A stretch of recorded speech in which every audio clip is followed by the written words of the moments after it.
साताऱ्याचे शहीद जवान संतोष महाडिक यांचं त्यांच्या मूळ गावी पोगरवाडीत स्मारक उभारलं जात आहे।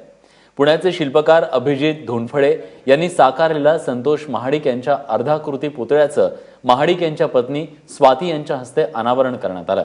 स्वाती महाडिक सध्या लष्करी प्रशिक्षण घेत आहेत। येत्या सप्टेंबरमध्ये त्या लेफ्टनंट म्हणून लष्करी सेवेत दाखल होणार आहेत।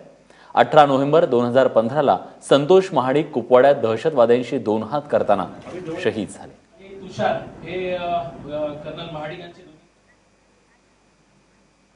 मला कल्पना नाहीये कोणी काय उद्गार काढले, कारण गेली 6 महिने मी ट्रेनिंगमध्ये असल्यामुळे पूर्ण बाहेरच्या जगाशी माझा संपर्क तुटलेला आहे। तुम्हाला माहित नाहीये की कोणी काय बोललं।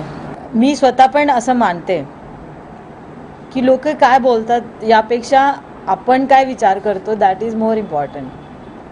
त्यामुळे ज्याला जे बोलायचं ते बोलू शकतं, मी काय विचार करते ते जास्त महत्त्वाचं आहे। हां, अगर जर त्यांची इच्छा असेल आणि त्यांनी हे करिअर निवडलं तर मला आनंदच होईल।